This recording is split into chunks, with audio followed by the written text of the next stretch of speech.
Topic third is the local government in independent India. Right everybody. तो यहाँ पे हम डिस्कस करेंगे कि जो इंडिपेंडेंट इंडिया है वहाँ पे लोकल गवर्नमेंट की क्या पोजीशन थी, क्या स्थिति थी, कैसे लोकल गवर्नमेंट है जो वो वर्क कर रही थी। Right everybody.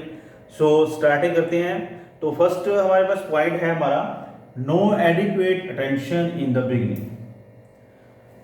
तो जब देश आज़ाद हुआ, फ्रीडम आफ्टर 1947 के बाद जब देश आज़ाद हुआ, तो उस टाइम पे स्टार्टिंग में जो लोकल पंचायत थी उसके ऊपर कोई भी अटेंशन नहीं थी, कोई भी एडिक्वेट उन्होंने इसके ऊपर स्टेप नहीं लिया था कि हाँ जी लोकल गवर्नमेंट ऐसी होनी चाहिए, लोकल गवर्नमेंट का स्ट्रक्चर ऐसा होना चाहिए, ऐसा कुछ नहीं था। ठीक है, उन्होंने कुछ नहीं ध्यान दिया इसके बारे में। स्टार्टिंग में they were being there to develop the country and make different types of policy to regulate the India to and unite the India।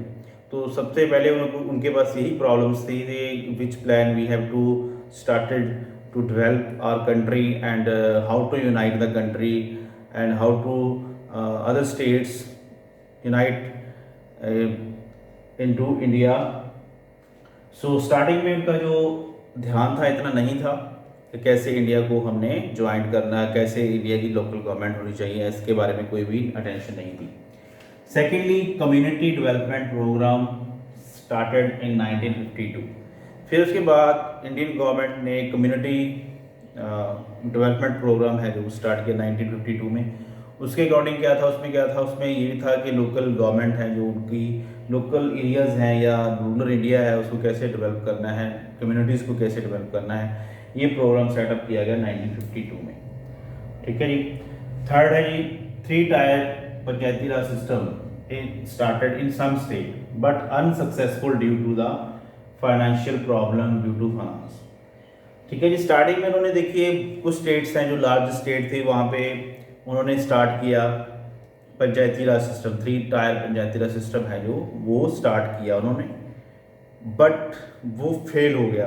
क्यों फेल हो गया? क्योंकि उनके पास फाइनेंस नहीं था, फाइनेंशियल प्रॉब्लम थी, उनके पास मनी नहीं थी अपने आप को खुद को डेवलप करने के लिए, प्लस उनके पास रिसोर्सेज नहीं थे और उनकी तरफ कोई ध्यान नहीं देता था। एक बार अगर इलेक्शन हो जाते थे तो 10-10, 15-15 साल जो इलेक्शन है बिल्कुल ही नहीं होते थे।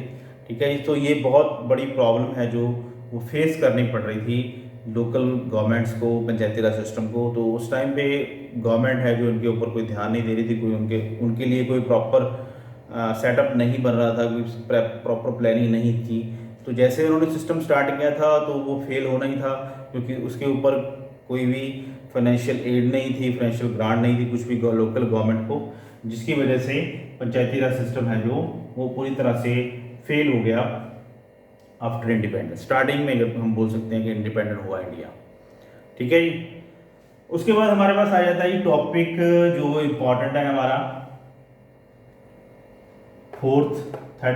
73rd and 74th amendment. ठीक है जी।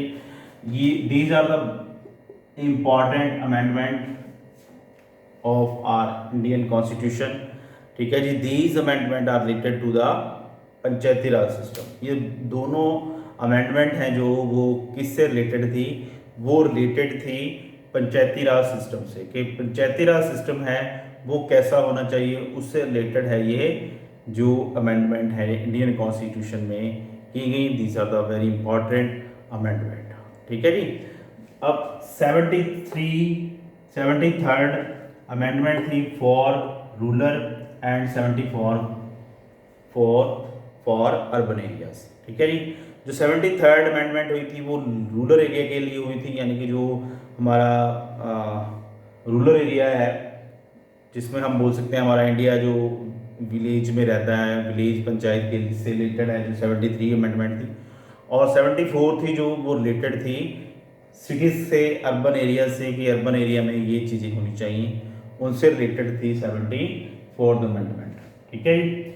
सो इस अमेंडमेंट में क्या क्या चीज़ें हैं, क्या क्या सिस्टम है जो वो अडॉप्ट किया गया, वो हम डिस्कस करते हैं। Firstly 3 tier system. ठीक है। थ्री टायर सिस्टम स्टार्ट किया गया। वो पहले भी थ्री टायर सिस्टम था पर वो कुछ स्टेट में था, सम स्टेट में। अब यहाँ पे क्या है जी, वो ऑल ओवर इंडिया में है। ऑल ओवर इंडिया में सेम सिस्टम चलेगा, पंचायती राज सिस्टम। वो क्या है, फर्स्ट हमारे पास है जी ग्राम पंचायत, ठीक है जी। सेकंड हमारे पास है ब्लॉक समिति, ठीक है जी। और थर्ड हमारे पास क्या है, जिला परिषद, ठीक है जी। इसको ग्राम पंचायत और इसको ब्लॉक भी बोला जाता है, तालुका भी बोला जाता है जी, और इसको समिति भी बोला जाता है। और ये हमारा जो डिस्ट्रिक्ट लेवल का हो गया पंचायत, जिला पंचायत भी बोल देते हैं इसको, जिला परिषद भी बोल देते हैं, ठीक है जी। तो यहाँ पे सिर्फ एक सिंगल विलेज में ग्राम पंचायत है जो इलेक्ट की जाएगी। यहाँ पे ग्रुप ऑफ विलेज होगा, अभी कुछ ग्रुप्स होंगे विलेज के, उनसे रिलेटेड पंचायत बनाई जाएगी। और यहाँ पे पूरे डिस्ट्रिक्ट की है जो वो पंचायत है जो बनाई जाएगी। जिला परिषद में डिस्ट्रिक्ट से रिलेटेड हैं जो इश्यूज हैं वो यहाँ पे डिस्कस किए जाएंगे, ठीक है जी। और ऐसा सिस्टम है, थ्री टायर सिस्टम है जो 73rd अमेंडमेंट में जो शामिल किया गया। उसके बाद नेक्स्ट आ जाता है हमारे पास डायरेक्ट इलेक्शन, ठीक है जी। अब यहाँ पे जो भी पर्सन है जो इलेक्शन कंटेस्ट करेगा उसको डायरेक्ट इलेक्शन के थ्रू है जो इलेक्ट किया जाएगा। इट मीन्स जो विलेज के पीपल हैं वो उसको डायरेक्टली इलेक्ट करेंगे, ठीक है। ये डायरेक्ट इलेक्शन होंगे और वोटिंग है जो एवरी 5 ईयर होगी। यानी कि अब टेन्योर भी है जो फिक्स कर दिया गया, 5 ईयर टेन्योर है जो वो फिक्स कर दिया गया कि 5 साल के बाद रेगुलर इंटरवल के ऊपर जो इलेक्शन होंगे वो इलेक्शन डायरेक्ट इलेक्शन होंगे। और ग्राम पंचायत, ब्लॉक समिति और जिला परिषद है जो इनके कैंडिडेट हैं जो इलेक्ट किए जाएंगे रेगुलर इंटरवल पे, राइट एवरीबॉडी। अब उसके बाद नेक्स्ट क्या है जी, नेक्स्ट है reservation women, reservation for women.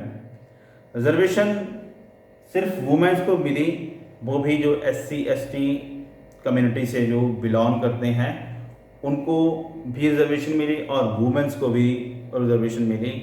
वो कितनी रिजर्वेशन मिली है, 1/3, ठीक है जी।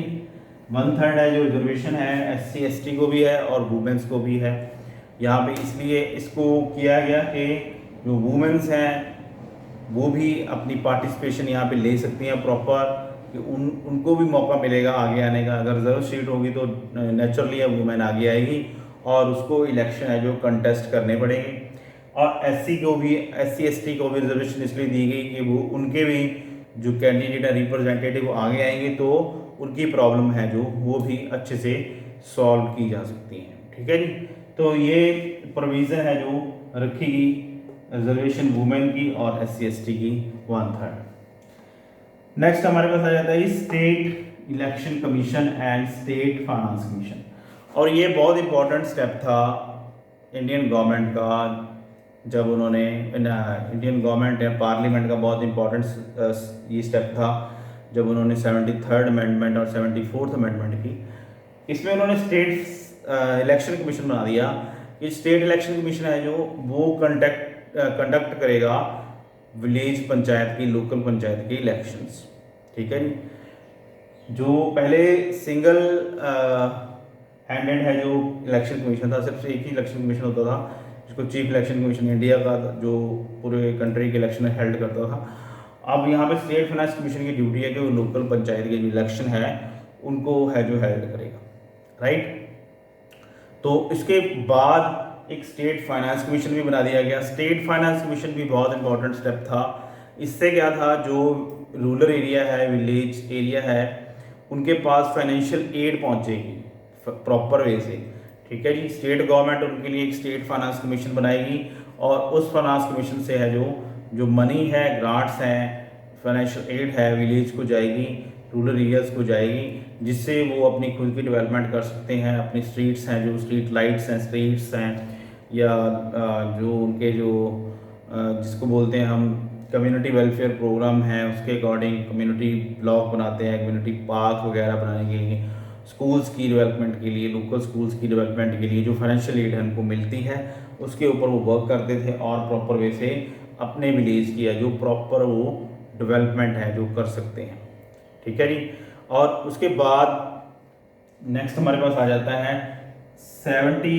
4th amendment same as for 73rd amendment. अब यहाँ पे जो हमने 73rd अमेंडमेंट है जो वो डिस्कस की है, और सेम प्रोविज़न ही है जो ये प्रोविज़न हमने डिस्कस की हैं 73rd अमेंडमेंट की, वो सेम प्रोविज़न ही 74th अमेंडमेंट में है। जैसे कि अर्बन एरिया में भी सेम प्रोसीजर चलता है, सेम प्रोसीजर से ही ये वर्क हैं जो अर्बन एरियाज़ में भी किए जाते हैं। ठीक है जी स्टूडेंट्स, सो ये था हमारा 73rd एंड 74th अमेंडमेंट जो विलेज पंचायत के लिए की गई।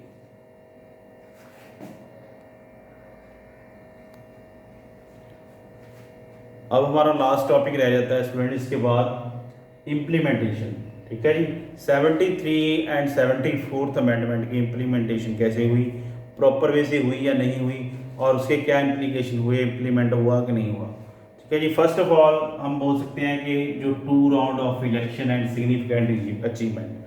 ठीक है जी, टूर ऑफ इलेक्शंस मींस के इलेक्शन होते हैं जी विलेज पंचायत के अलग होते हैं, अर्बन गवर्नमेंट के हैं जो अलग इलेक्शन होते हैं, और जिससे क्या होती है जी बहुत सिग्निफिकेंट वैल्यू अचीवमेंट है इससे मिली है, यानी कि लोगों की पार्टिसिपेशन बहुत इंक्रीज हुई है, लोगों में बहुत ज़्यादा उत्साह होता है, एक्साइटमेंट होती है जब भी उनके इलेक्शंस होते हैं, लोकल इलेक्शन होते हैं। सो इससे हम बोल सकते हैं कि ये अचीवमेंट है, बहुत एक सिग्निफिकेंट अचीवमेंट है 73rd 74th अमेंडमेंट की। ठीक है जी, बट उसके बाद हम बात करें ड्रॉबैक्स की। ड्रॉबैक्स भी बहुत ज़्यादा है इसके जी। ड्रॉबैक्स क्या क्या है उसके बारे में डिस्कस करते हैं। Not transfer all subject by all states. It means हमने डिस्कस किया था कि डायरेक्टिव स्टेट प्रिंसिपल है जो directive principle of state policy है, उसमें ये बोला गया है कि सभी जो सब्जेक्ट हैं स्टेट गवर्नमेंट को वो ट्रांसफ़र कर देने चाहिए लोकल गवर्नमेंट को। बट यहाँ पे प्रॉब्लम क्या है जी, बहुत सारी स्टेट्स ऐसी हैं जो ये सारे सब्जेक्ट हैं जो ट्रांसफ़र नहीं करती लोकल गवर्नमेंट को, जिससे वो लोकल गवर्नमेंट है प्रॉपर वे से अपना जो वर्क है नहीं कर पाती, और उनको इतनी ज़्यादा फ्रीडम नहीं मिलती कि वो अपने इंडिपेंडेंटली अपना जो वर्क है वो प्रॉपर वे से कर सकें। तो ये बहुत बड़ा ड्रॉबैक है। स्टेट गवर्नमेंट इस चीज़ को रिस्पॉन्सिबल नहीं मानती, अपने रिस्पॉन्सिबिलिटी से वो वर्क नहीं करती, जिसकी वजह से ये प्रॉब्लम है जो लोकल पंचायत में आती है। इम्प्लीमेंटेशन को लेके हम बात करें कि ये चीज़ इम्प्लीमेंट नहीं हुई, कुछ चीज़ें इम्प्लीमेंट हुई हैं बट कुछ चीज़ें हैं जो इम्प्लीमेंट नहीं हुई स्टेट गवर्नमेंट के द्वारा। ठीक है जी, उसके बाद लिमिटेड ऑटोनॉमी। ठीक है जी, और क्या हमारे पास इसका ड्रॉबैक है, limited autonomy. Limited autonomy means उनके पास इतनी ज़्यादा ऑटोनॉमी नहीं है कि वो फ्रीली इंडिपेंडेंटली अपना वर्क कर सकें। ठीक है जी, उनके पास लिमिटेड पावर है, लिमिटेड सोर्सेज है, लिमिटेड पावर है जिससे वो वर्क करते हैं, और वो पावर इतनी ज़्यादा इफेक्टिव नहीं है कि जिससे वो प्रॉपरली अपने एरिया का जो है सुधार कर सकें, उसको डेवलप कर सकें। Right everybody. नेक्स्ट आ जाता है हमारे पास limited funds depend on grants. ठीक है, उनके पास अपना तो कोई फंड नहीं होता। ठीक है जी, और वो किसके ऊपर डिपेंड होते हैं, ओनली फॉर ग्रांट्स। ठीक है, लिमिटेड फंड होने की वजह से, लिटिल फंड होने की वजह से थोड़ा बहुत उनके पास पंचायती जो जगह होती है, जैसे जिसको हम शामलाट बोलते हैं, या कोई एरिया होता है जो वहाँ से उनको इनकम आती है, बट वो इनकम बहुत लिमिटेड होती है, लिटिल होती है, जिससे कोई भी काम नहीं किया जा सकता। वो इसलिए किसके ऊपर डिपेंड रहते हैं, ग्रांट्स के ऊपर डिपेंड रहते हैं। अब जब ग्रांट के ऊपर डिपेंड रहते हैं, ग्रांट्स हैं जो स्टेट गवर्नमेंट के द्वारा दी जाती है, और स्टेट गवर्नमेंट है जो कई बार 1 साल 2 साल, कई बार 3 साल 4 साल में भी है जो ग्रांट है जो गवर्नमेंट को नहीं, लोकल गवर्नमेंट को नहीं देती, जिसकी वजह से उनको प्रॉब्लम है जो फेस करनी पड़ती हैं। सो ये ड्रॉबैक्स हैं पंचायती राज सिस्टम में जिनको हमने डिस्कस किया। उसके साथ कुछ अचीवमेंट भी है। इससे अचीवमेंट क्या है, रिप्रेजेंटेटिव मिले, लोकल पीपल्स को अचीवमेंट मिली, अपनी प्रॉब्लम को सॉल्व करने का उनको मौका मिला, चांस मिला है। ठीक है जी स्टूडेंट्स, इसके साथ हमारा ये चैप्टर है जो कंप्लीट हो जाता है, लोकल गवर्नमेंट का चैप्टर, जिसके हमने 5 टॉपिक्स हैं वो डिस्कस किए हैं, और इन 5 टॉपिक्स में पूरा चैप्टर है हमारा कवर हो जाता है। ठीक है जी, और इसके साथ आपने NCERT बुक को भी पढ़ना है, अपने डाउट्स हैं जो वो क्लियर कर लेने हैं, वो वीडियोज़ को वॉच करने के साथ आपने NCERT बुक भी है जो रीड करनी है। Thank you everyone.